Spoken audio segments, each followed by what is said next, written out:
If you're an empath or someone who is particularly sensitive to the emotions or the suffering in others, it can at times be incredibly overwhelming.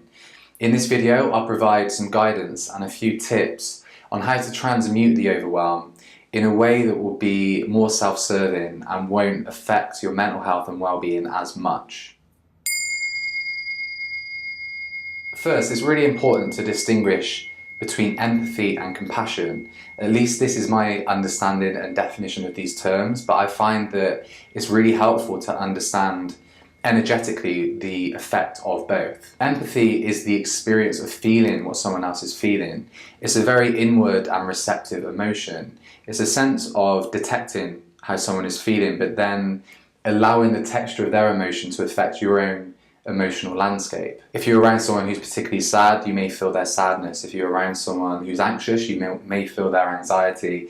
Even though you're aware that it's not coming from you, you might feel completely happy one day, or you might be in a particularly good mood, but then you'll detect the sadness in someone else, and that could be quite overwhelming. As well as being almost hypersensitive to the sensory experience and the emotions of others, if you're an empath, you may find that seeing sad stories in the news or seeing the state of the world, at least how it's represented in the mainstream media, can be really overwhelming and can actually lead to chronic depression or chronic anxiety. I think this is quite common.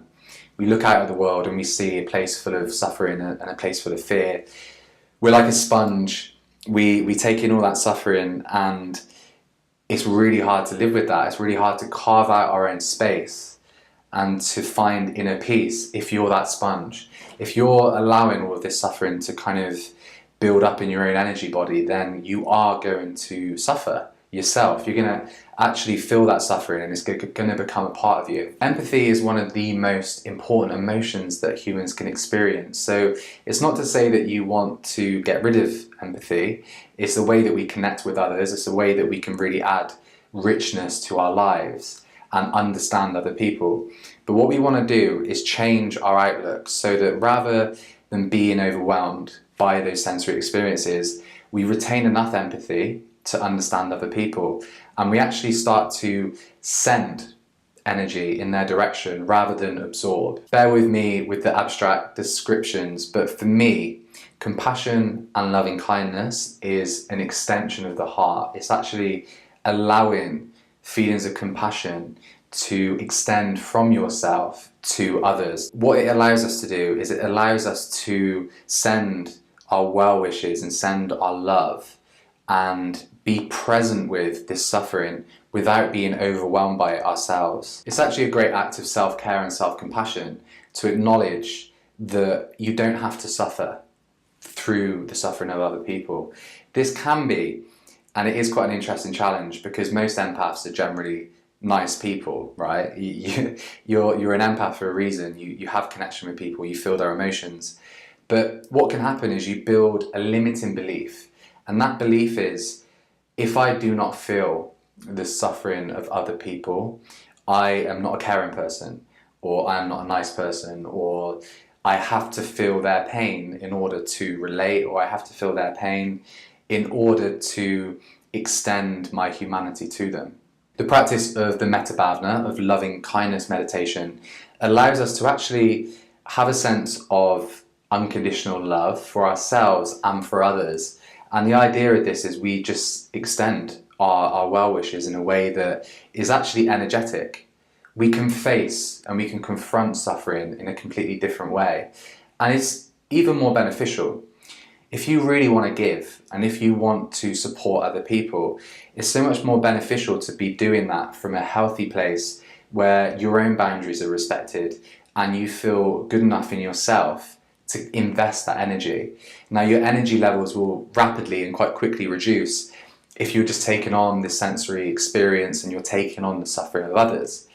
If you can alchemize this experience, and if you can actually transform this really caring aspect of your being and do it in a way that allows you to extend love to that person and to yourself, you'll find that you've got more energy, you've got more openness to be able to handle these challenges and to create space so that for the people you love, you can really sit with their emotion and you can allow them to process in a way that doesn't affect you. There will of course be some residue. I mean, this is the beauty of being human.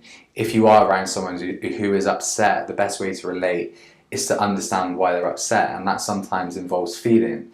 But the more we can develop the skill, the more we can really feel in a skillful manner, and we can kind of dip into their inner world and their inner emotion in a way that gives us enough of a connection without drowning us in a sense of overwhelm.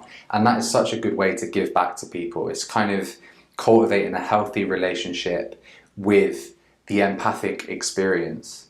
Another extension of the belief about being a caring person and about being someone who is there for others is that we often put others before ourselves, and as a result we don't set healthy boundaries. Now again, if we really want to help people, it's important that the boundaries that we have allow us to reinvigorate ourselves and to replenish our kind of emotional storage, so that when we're present with someone we can really help them. Ultimately, if we don't consider ourselves, we're going to face burnout. We're not going to be able to help people properly because we're going to be overwhelmed by their struggles. So again, there's a real skill in setting healthy boundaries, and boundaries can be set quite comfortably from a place of love and not from a place of fear. It's really important we communicate if we're feeling overwhelmed, and we communicate with the people that are close to us that we need time to invest in ourselves in order to invest back fully. So to recap, the key elements and tips here are to transform and play around with the difference between empathy as a way of absorbing the suffering of other people and compassion as a way of extending loving kindness to other people. As an extension of that, setting healthy boundaries and taking time to replenish your own storage is really important too. I hope you've enjoyed this video. You can find more at www.mindthatego.com. You can find more on Facebook. If you enjoyed what you've seen today, you can subscribe below and let me know in the comments. If you're an empath and you're someone who struggled with this, what tools and techniques do you use to try and make things a little easier?